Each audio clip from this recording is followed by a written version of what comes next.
क्यों करा जाता है पूर्णिमा का व्रत? पूर्णिमा का व्रत करने का कारण क्या है बताइए? आप इतने सालों से कर रही हो, कई माताएं कर रही होंगी पूर्णिमा का व्रत। एक समय फलाहार करती हैं, एक समय भोजन करती हैं। भोजन में खीर का होना जरूरी होता है पूर्णिमा के व्रत में। दूध की सामग्री होना जरूरी होती है पूर्णिमा के व्रत में। 12 महीने की पूर्णिमा करो मना नहीं है। और पूर्णिमा उठाने का भी समय होता है। चैत्र के महीने की जो पूर्णिमा होती है, चैत्री पूर्णिमा पहली पूर्णिमा मानी जाती है, इसलिए चैत्री पूर्णिमा को सिद्ध पूर्णिमा कहते, कार्य सिद्धात्री पूर्णिमा कहते,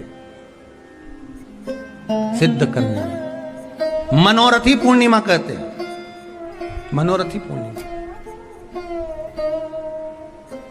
इसलिए पूर्णिमा का व्रत कहां से उठाया जाता है? चैत्र के महीने की पूर्णिमा से पूर्णिमा का व्रत उठाया जाता है कि मैं महीने की पूर्णिमा करूंगी तो चैत्र पूर्णिमा से उसको उठा लिया जाता है। पर उसका एक नियम रहता है, आप फलाहार करें अपनी जगह पर है, पर एक समय भोजन कर रहे हैं वो अपनी जगह पर। भोजन के साथ में मीठे के साथ थोड़ा दूध की सामग्री होना जरूरी होती है। और क्यों करते हैं पूर्णिमा का व्रत? किस लिए किया जाता है, क्यों करा जाता है? उसका व्याख्यान वर्णन शिव महापुराण के अंतर्गत स्कंद पुराण में लिखा गया। स्कंद पुराण में वर्णन किया है श्री वेदव्यास जी महाराज ने। कहा ये पूर्णिमा का व्रत इसलिए किया जाता है कि व्यक्ति का जब मन गलत भ्रम में जाने लगता है, मन जब गलत जगह पर जाने लगता है, तो ये मन को गलत जगह पर ले जाने वाला कौन होता है? तो कहा ये चंद्र होता है। व्यक्ति की राशि के अंतर्गत, व्यक्ति की पत्रिका के अंतर्गत, व्यक्ति की ग्रह दशा के अंतर्गत जब चंद्र बेकार चलता है तो व्यक्ति अच्छा करते करते भी बेकार करने लग जाता है। चंद्र डोल रहा है। कई माताएं कहती हैं गुरुजी हमारे बेटे को आशीर्वाद दीजिए, बहुत गलत संगत में जा रहा है। मतलब समझ जाना कि चंद्र गड़बड़ जा रहा है। बेटी अगर गलत मार्ग पर जा रही है,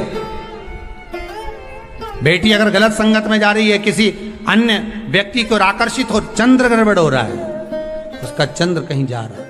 कोई पुरुष, कोई लड़का, कोई गलत मार्ग पर जा रहा है, चंद्र गड़बड़ हो रहा है। घर में जो क्लेश उत्पन्न होता है, घर में जो विवाद उत्पन्न होता है, उस विवाद को रोकने के लिए केवल चंद्र की ही, इसलिए तो पूर्णिमा घर की नारियां हमारे हिंदू धर्म में यहां तक स्कंद पुराण में कह दिया कि प्रत्येक पूर्ण आप लोग कभी आप लोगों ने सत्यनारायण जी की कथा करवाई है? जितने लोग आस्था चैनल पर कथा सुन रहे हैं, जितने लोग फेसबुक यूट्यूब पर कथा सुन रहे हैं, यूट्यूब पर कथा का श्रवण कर रहे हैं, उनने कभी सत्यनारायण की कथा करवाई होगी। तो उसमें लिखा है हर कार्तिक, हर पूर्णिमा को, हर संक्रांति को ब्राह्मण सत्यनारायण भगवान की कथा या राजा या वैश्य कथा को कराता था या बढ़िया कथा कराता। सुनी कि नहीं सुनी ये बात? सत्यनारायण भगवान की कथा में लिखा है, स्कंद पुराण के अंतर्गत जो सत्यनारायण भगवान की कथा का स्मरण किया उसमें लिखा है प्रत्येक संक्रांति पूर्णिमा को सत्यनारायण की कथा करवाने लगा और ये योनि को प्राप्त हुआ, इस योनि से छूटा, इस योनि में गया। लिखा है, सब कुछ लिखा है।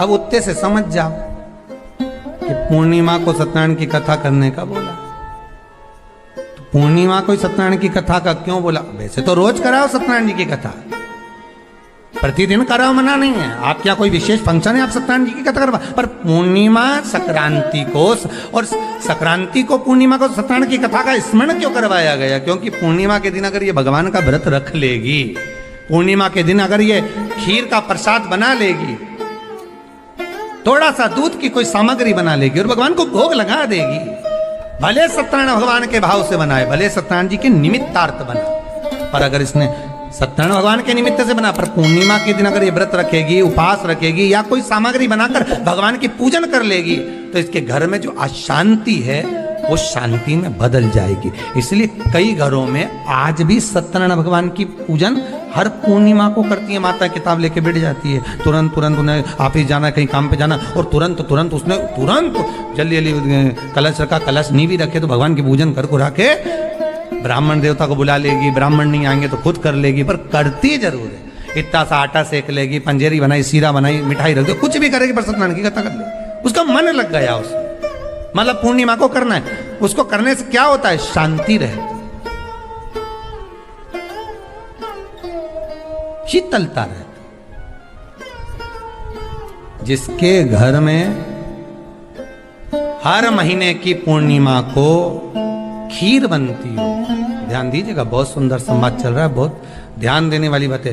प्रत्येक महीने की पूर्णिमा को जिसके घर में दूध की सामग्री बनती हो, दूध की सामग्री तैयार होती हो, खीर प्रसाद तैयार होता हो, उसके घर में कभी क्लेश नहीं हो सकता। चाहे सास बहू एक दूसरे के सामने वो कहे ना, वो सांप और नेवले की लड़ाई क्यों ना, फिर भी शांति हो जाती है। पर प्रत्येक महीने की पूर्णिमा होना चाहिए। ये नहीं कि तुमने एक महीने की पूर्णिमा पे बना लिया और दूसरे महीने की पूर्णिमा को गायब कर दिया। फिर किसी ने कह दिया आज चूरमा तो बन रहा है, दाल बाटी तो बन रही है चूरमे के साथ में, लड्डू बन रहे हैं, तो काय को खीर बना रही हो? तो तुमने अब वो खीर प्रसाद। महापुराण की कथा कहती है, महाराज पूर्णिमा का जो चंद्र है वो विशाल का है, और उस चंद्र की पूर्णता में हमारी अभिलाषाएं भी पूर्ण हो। आप आस्था चैनल के माध्यम से जितने लोग कथा सुन रहे हैं, फेसबुक यूट्यूब पर जितने कथा सुन रहे हैं, और कुबेरेश्वर धाम में जितने कथा सुन रहे हैं, आप में से कितने लोग हैं जो पूर्णिमा का व्रत करते हैं? जो माताएं करती हो जरा हाथ उठाइए। पूर्णिमा का व्रत जो करते हो ना आप लोग, रखिए। अब पूर्णिमा के व्रत में आपने कई बार किताब पढ़ी होगी पूर्णिमा की, या आपने व्रत किया होगा, या पूर्णिमा का व्रत आप धारण करे होगे, तो उसमें पूजन कौन से भगवान की होती?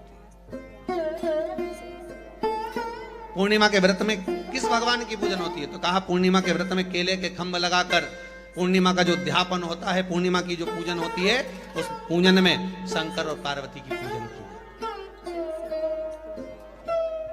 शिव और नारायण की पूजन करी जाती है, शंकर और पार्वती का स्मरण किया।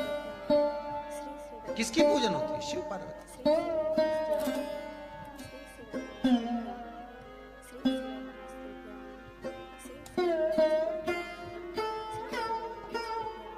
क्यों शंकर और पार्वती का पूजन क्यों करा जाता है पूर्णिमा के व्रत में? क्योंकि शिव और माता पार्वती ही केवल एक ऐसे हैं जिन्होंने अपूर्ण लक्ष्मी को भी पूर्ण बना दिया था। किसको पूर्ण बनाया है? लक्ष्मी।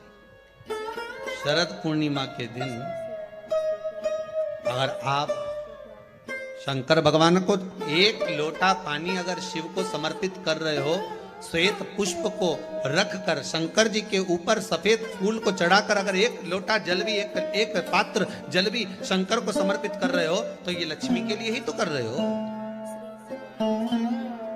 और कौन सी लक्ष्मी? पूर्ण लक्ष्मी। पूर्ण लक्ष्मी। आपको पहले भी कथा में कहा, एक बार भगवान विष्णु के सामने लक्ष्मी मैया ने बहुत तेज स्वर में कह दिया था, नारायण, दुनिया के लोग आपका नाम जपते हैं, दुनिया के लोग नारायण नारायण कहते हैं, दुनिया के लोग आपका भजन करते हैं, पर सत्य मायने में कहूं ना तो मेरे बिना दुनिया के लोगों की नहीं चल सकती, मेरे बिना दुनिया नहीं चल सकती, संसार मेरे बिना नहीं चल सकता। भगवान विष्णु ने कहा ये तो गलत है लक्ष्मी आपका कहना। एक दिन लक्ष्मी को अहंकार आ गया, अहंकार के संबोधन जब माता लक्ष्मी करने लगी तो भगवान उसी समय पर भगवान विष्णु को क्रोध आ गया, और भगवान विष्णु ने कह दिया लक्ष्मी तू इतनी बड़ी बड़ी बात कहती है कि तेरे बिना नहीं रह सकती संसार। मैं तुझे कहता हूं लक्ष्मी तू अपूर्ण है, तू अपूर्ण है, तू पूर्ण कब हो गई?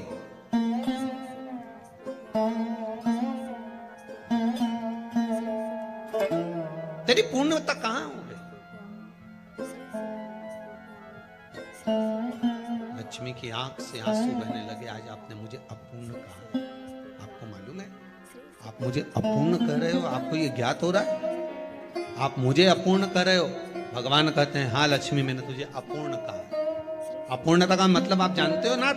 भगवान कहते हैं लक्ष्मी मैं सब जानता हूं। लक्ष्मी रोती हुई माता सरस्वती के पास पहुंच गई। सरस्वती ने पूछा क्या बात है लक्ष्मी, क्यों रो रही हो? लक्ष्मी जी ने कहा क्या बताऊं सखी, मेरे पति ने आज मुझे अपूर्ण कह दिया।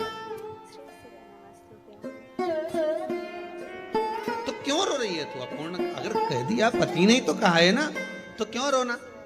चल मेरे साथ में। और सरस्वती मैया माता लक्ष्मी को लेकर सीधे पहुंच गई माता पार्वती के यहाँ। माता पार्वती के यहाँ जब पहुंची, माता पार्वती ने लक्ष्मी जी को देखा और सरस्वती को देखा तो पूछा कि बात क्या है, क्या हो गया ऐसा, क्या हुआ, क्या है ऐसा जो तुम दोनों आज मेरे पास में आई, क्या हुआ?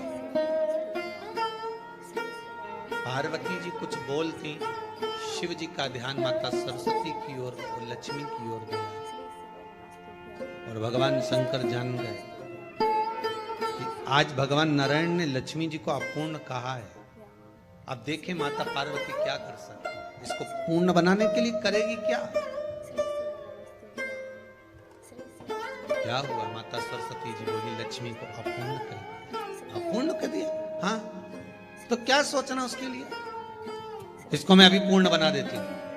माता जगत जननी पार्वती ने गोदी में विराजमान गणेश जी को उठाया और उठाकर लक्ष्मी जी की गोद में दे दिया। ले लक्ष्मी, आज से तो पूर्ण हो गई, लक्ष्मी आज से तो पूर्ण। गोदी में जब तक संतान नहीं है तो नारी को लोग अपूर्ण समझते हैं, पर माता पार्वती जी ने संपूर्ण ब्रह्मांड में एक सिद्धता प्रदान कर दी कि अपने गोदी के लाल को, अपने गोदी के पुत्र को माता ने लक्ष्मी की गोद में देकर लक्ष्मी को पूर्ण बना। वो दिन कौन सा था? यही शरद पूर्णिमा का दिन। कौन सा दिन? आवाज पकड़। यही शरद पूर्णिमा का दिन था। शरद पूर्णिमा का दिन लक्ष्मी को पूर्ण करने का दिन।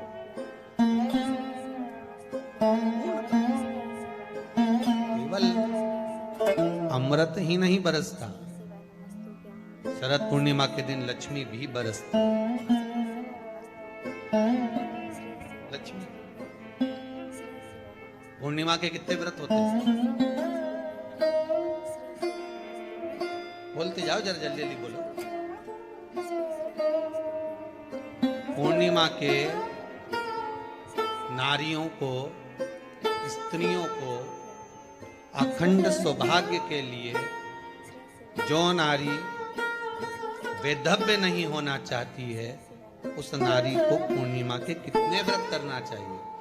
जिस नारी के यहाँ संतान नहीं हो, भगवान कृष्ण ने माता यशोदा को द्वापर में भी बताया है कि पूर्णिमा के 32 व्रत होते हैं। कितने व्रत होते हैं? 32।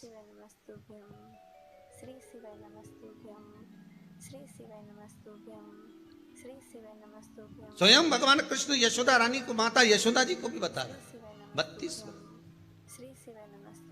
अब आपको किसी ने बता दिया होगा कि 8 कर लो, 7 कर लो, 6 कर लो, 12 कर लो, इसलिए आपने बोला कि 12 कर लीजिए, 32 कर लीजिए। पर यहाँ तो द्वापर की कथा भी कहती है। यशोदा जी ने एक बार भगवान कृष्ण को रोक कर कह दिया, ए कन्हैया रुको। कन्हैया बोले, बोलो माँ क्या बात है? कन्हैया जरा रुकिए, इधर आओ जरा। भगवान कृष्ण आए। हाँ माँ बोलिए। किस जगह का प्रसंग है ये? जिस समय पर राधा रानी कुरुक्षेत्र में नंद बाबा और यशोदा जी को लेकर कुरुक्षेत्र के कुंड में, ब्रह्म सरोवर में स्नान कराने के लिए लेकर जाती है, ग्रहण का समय पर। और जब भगवान कृष्ण उस कुरुक्षेत्र के उस सरोवर में स्नान करने आते हैं, तब यशोदा जी ने अपने लाला से प्रश्न किया, पूछा है,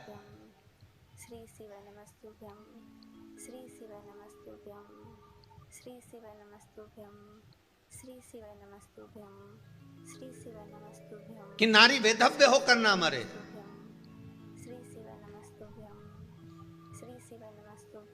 उसका पति कोई रोग से ग्रसित ना हो,